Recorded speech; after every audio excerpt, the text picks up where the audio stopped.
channel. Welcome to this video. Today I would like to read you a bedtime story, or just a story about Cinderella. It's a story that always meant a lot to me when I was a little girl. I used to read it a lot of times, and I also watched the Disney movie, of course, yes, like many people did. Well, you all know that it's about an inferior girl who was always bullied by her stepfamily, and in the end, she is the one who lives happily ever after, right? Yeah.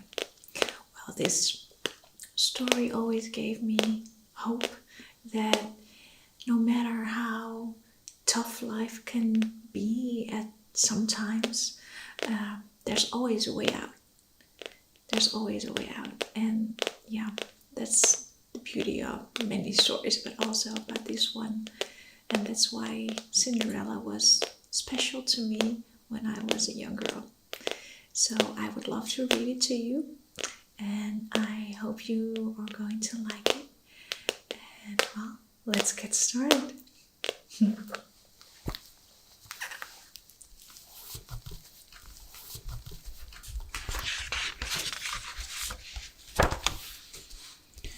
I like all the pumpkins.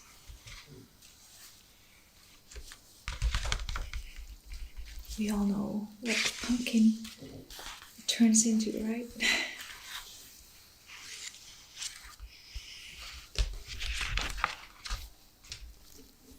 Okay. Oh, that's the castle. Castle. With the horses.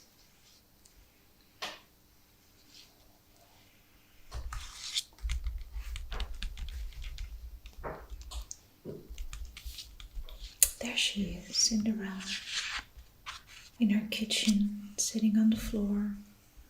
Yes, working hard. And her stepsisters pointing at her, bullying. Yeah.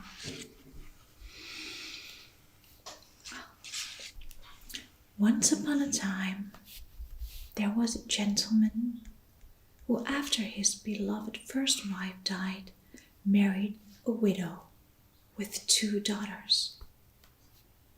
When his new wife and stepdaughters arrived at his home and met his only daughter, they hated her at once, for they were vain and jealous creatures. The new stepmother sent the poor girl to live in the kitchen and thrust upon her all the lowly tasks in the house: cleaning, doing laundry, weeding the gardens, cooking, and sewing.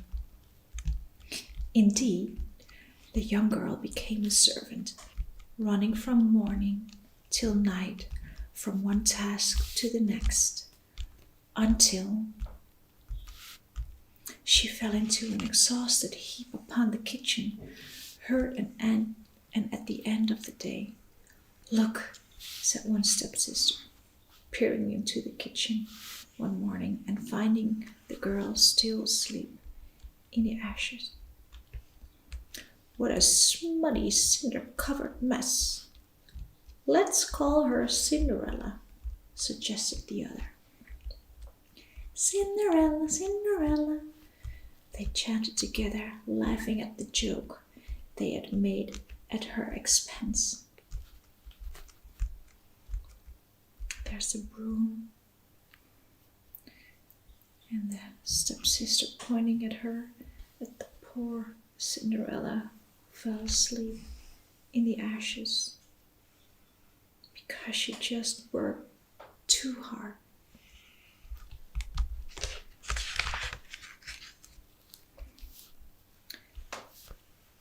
Cinderella's father said nothing of his daughter's new circumstances, for he was totally ruled by his new wife.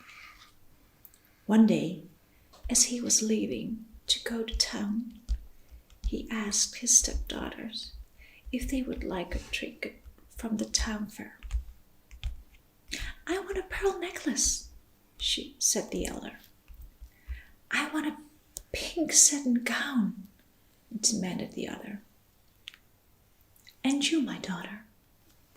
the father asked Cinderella sheepishly, for she was ashamed of how she was treated and wished to make amends in some way. "The first twig, father, that brushes against your head on the way home," Cinderella said. And so he brought his stepdaughters expensive pearls and a fancy new gown. To Cinderella, he gave what she had requested: a little hazel twig. As her stepsisters were admiring their fine gifts, Cinderella took the hazel twig out to the garden, and planted it next to a beautiful white rose bush.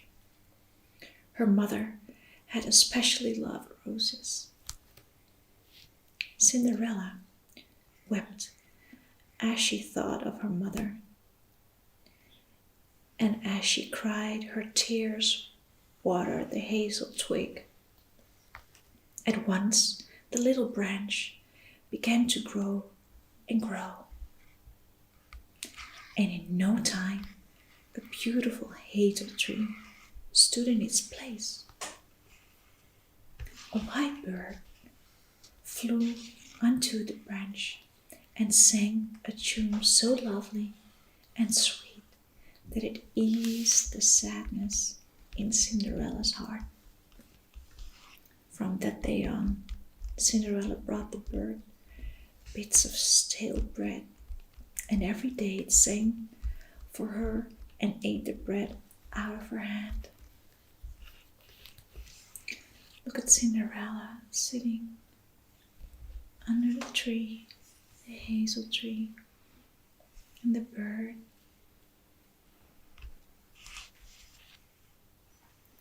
Nice white flowers.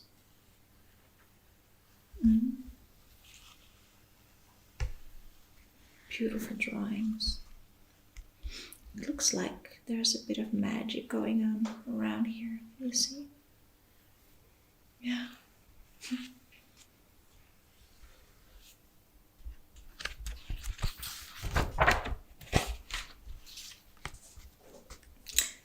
Time passed, and Cinderella became accustomed to her hard labor, almost forgetting that she too had once been a fine young lady with handsome clothes and a soft bed to sleep in. Now it happened that the king's son was giving a grand ball soon, and all the eligible young ladies of the kingdom were invited. "Cinderella, where's my fan? Where are my blue shoes? Are my best petticoats clean? Fix my hair. Fetch my fan. Hurry, run! You are too lazy for words." Cinderella's stepsisters kept up in this manner for hours, trying to prepare themselves for the ball. Cinderella patiently did everything they asked. Then she ran downstairs and begged her stepmother to allow her to attend the ball as well. Look at the stepsisters looking in the mirror, dressed all nicely with a pink reddish dress. It's a beautiful, beautiful painting, this. Look at the room with the nice curtains, the shoes laying around. And Cinderella, she is making her stepsisters beautiful for the ball, doing their hair. And she's, well, not wearing a very beautiful dress herself, right? I wonder who the lady in the picture is. Is that the stepmother or is it the mother? No, it's not the mother. Not the mother of Cinderella, because this is obviously a room which is too beautiful for Cinderella to sleep in, right? Yes. Yes.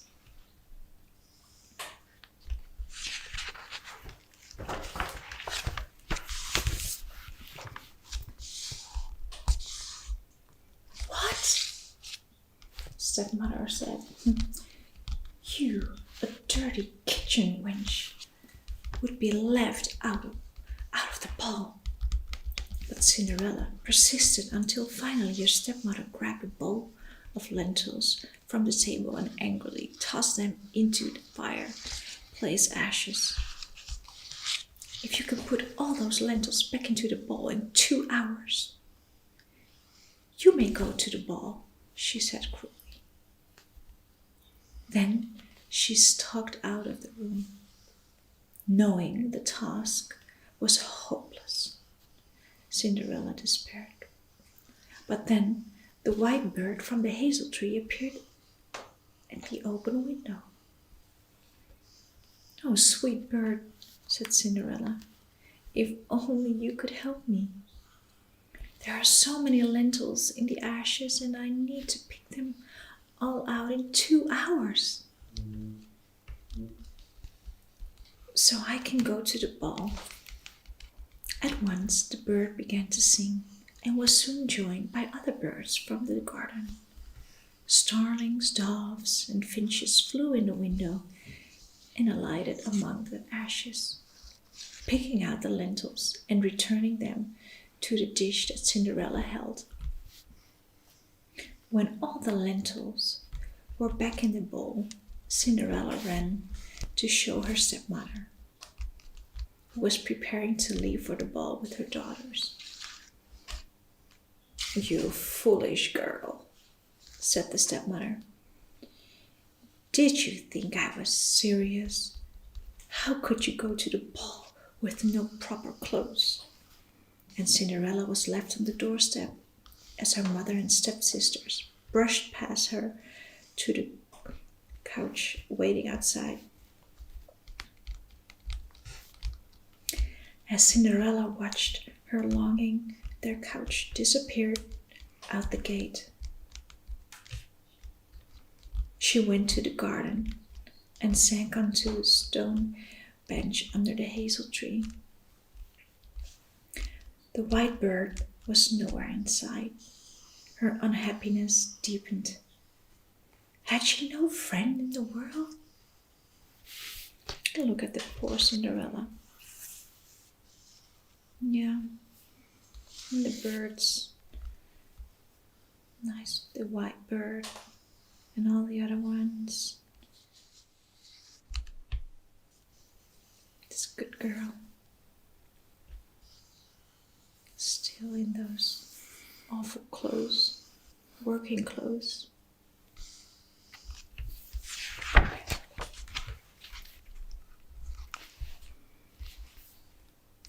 "So, you want to go to the ball?"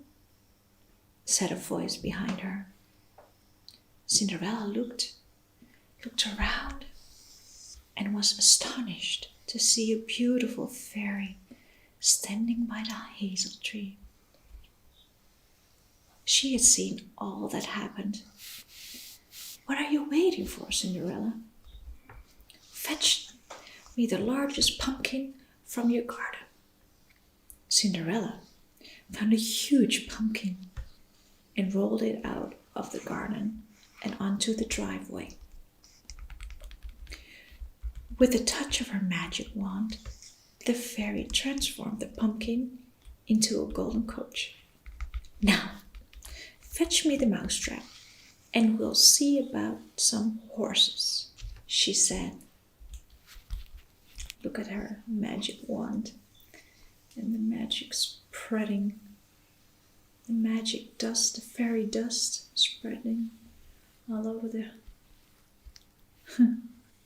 pumpkin, which turned into a couch. Yes. And look at Cinderella. She's delighted. Yeah. This is where her hope begins, right?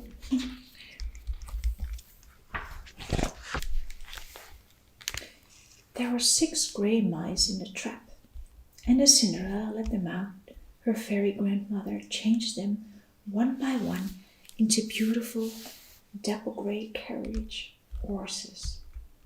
What about a coachman? Asked Cinderella. I think I saw a big plump rat in the rat trap. A good idea, said the fairy godmother. Go and fetch it. The rat made a fine coachman with a long moustache, and he immediately began to harness the horses to the coach as though he had been doing it for years. When Cinderella's fairy godmother said, Look in the garden, behind the watering pot. I imagine there might be a few lizards there that would make excellent footmen. And so, with a touch of magic, the magic wand, the lizard became footmen and took their place on the back of their carriage. Look at all the fairy dust on the horses and those little mouse waiting for the fairy dust to touch them. Right? Yes. Cinderella is really into it, yeah. And that cat. I wonder if that cat is gonna play a role in this whole thing, or it just stays a cat for this night. Look at the beautiful dress and the wings of that fairy godmother.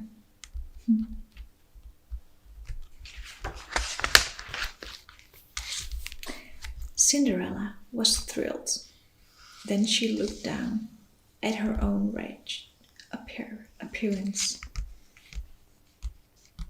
Oh, not to worry, my dear, said the fairy godmother kindly, and with a wave of her hand, for when she transformed Cinderella's rags into a gown of golden silk, embroidered with pearls. As Cinderella looked down to admire the beautiful gown, she noticed that upon her feet were dainty slippers made entirely of glass. Wow.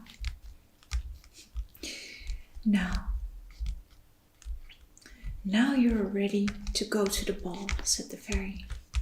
But mind you, this enchantment lasts only till midnight. Then coach turns to pumpkin, horses back to mice, coachman to rat, footman to lizards, and your finery back to rags. You must leave the ball before midnight. Do not forget, Cinderella promised, and thanked her fairy godmother. The golden coach carried her swiftly to the king's palace. Wow. I love the drawings in this book. The dresses are so beautiful.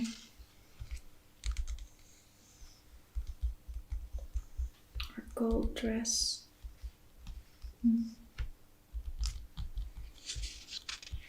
Well, Cinderella, hurry up. You have a party to go to. And there she is, Cinderella. She made it to the party. When Cinderella entered the grand hall, everyone stopped dancing, stopped talking, and stared, for she was dazzling in her splendid gown. Word spread quickly that a beautiful unknown princess had arrived. But it was Cinderella's sweet face that engaged the prince. He immediately asked her to dance, and would have no other partner the whole evening long. As they talked and laughed, Cinderella felt happy for the first time in years. Poor thing.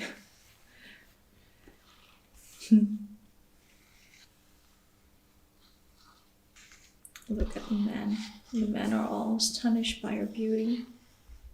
And the woman, all the women, they look shocked.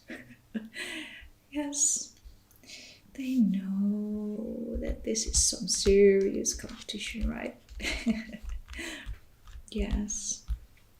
Who would have thought that?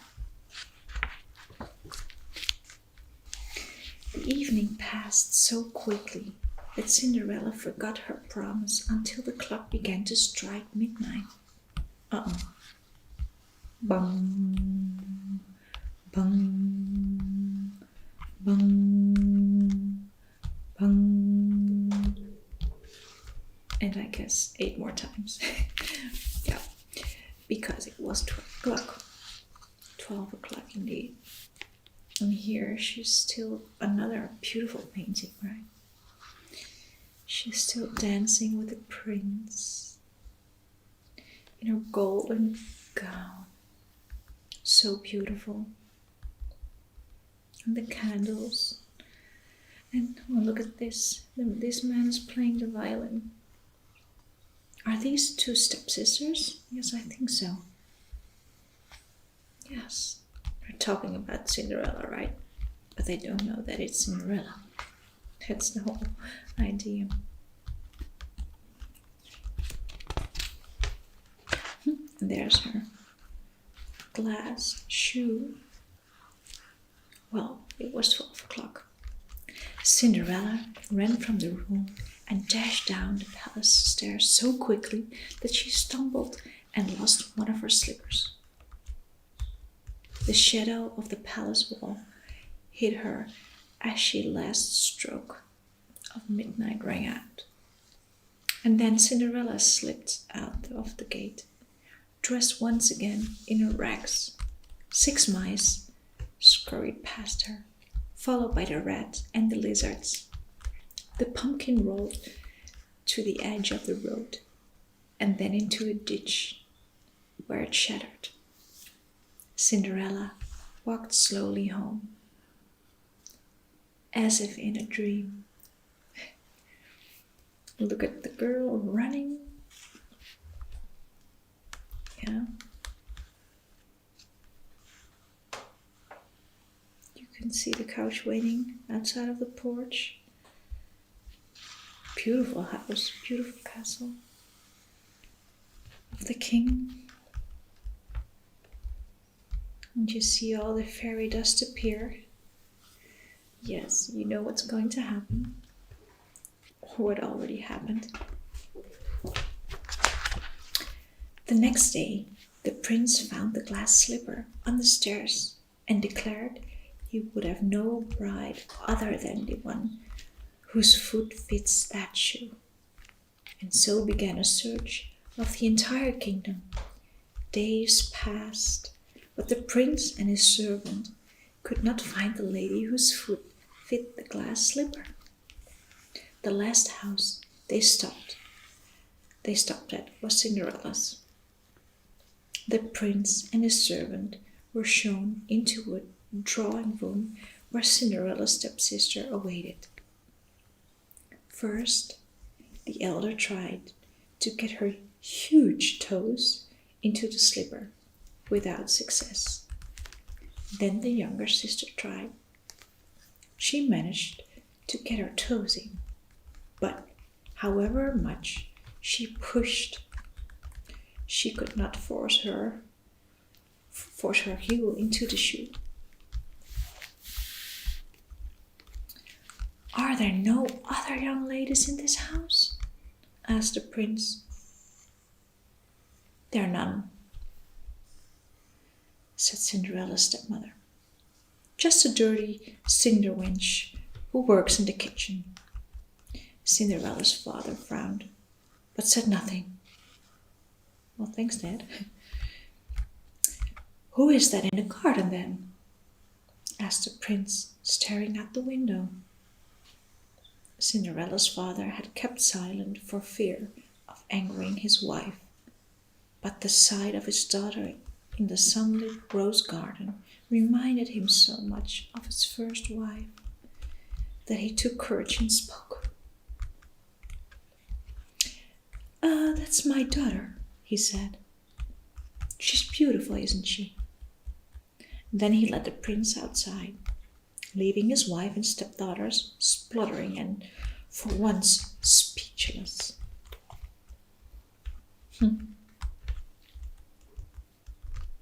Look at that. You can see Cinderella sitting outside in the garden on that bench.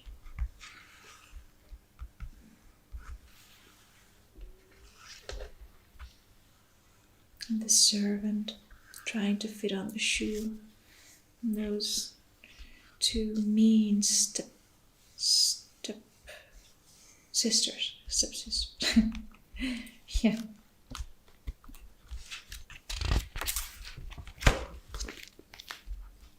In spite of her rag dress, the prince recognized Cinderella immediately. She sat on the garden bench, and the prince himself knelt to try the glass slipper on her foot. It fit perfectly. Then Cinderella reached into her pocket, took out a matching slipper, and put it on as well.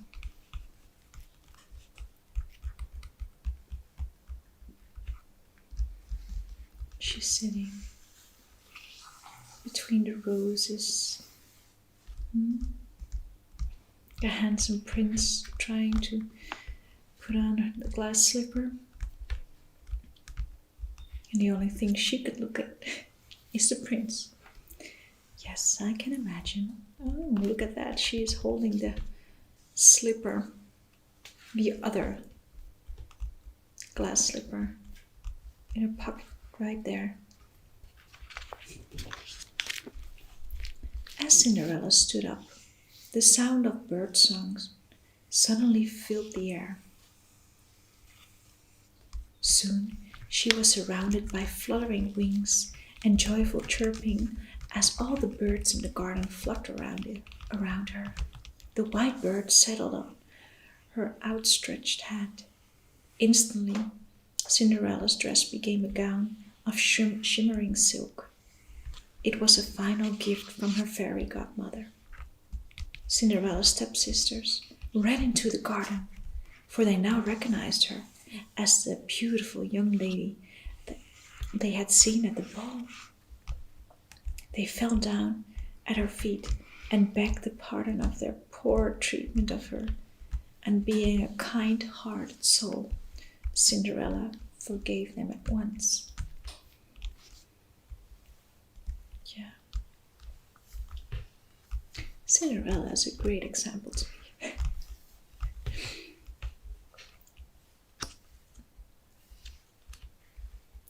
I wish we could all forgive that easily, right? It's not always easy. And look at the fairy dust appears, turning Cinderella into a beautiful, beautiful princess.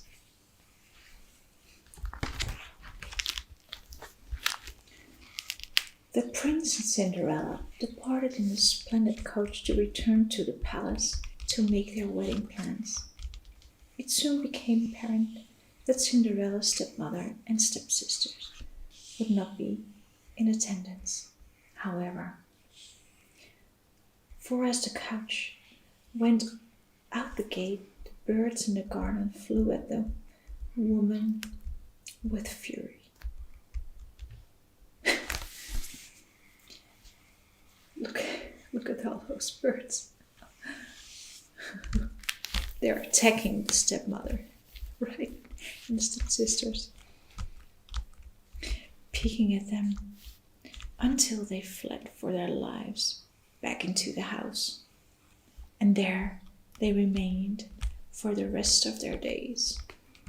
Well, that's depressing, for the birds were constantly on guard, and the woman could not set so much as one foot out the door.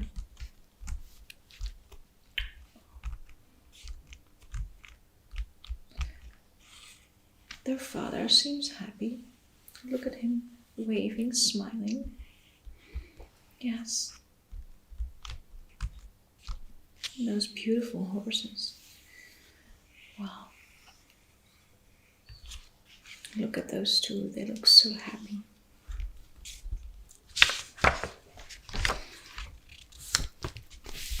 Last page. As for Cinderella and the prince, they lived happily ever after. Yes. Sitting on another bench in a garden, surrounded by beautiful flowers, birds, some fairy dust, not to forget, under a very old big tree. All well ends well, right? Yes. Well, that was it. I hope you liked the story. And you might even be ready for bed now. Yes. Well, I hope you enjoyed it. And if you like this video, please let me know, and then I might do some other reading stories in future. Okay? For now, have a good night, and I'll see you soon.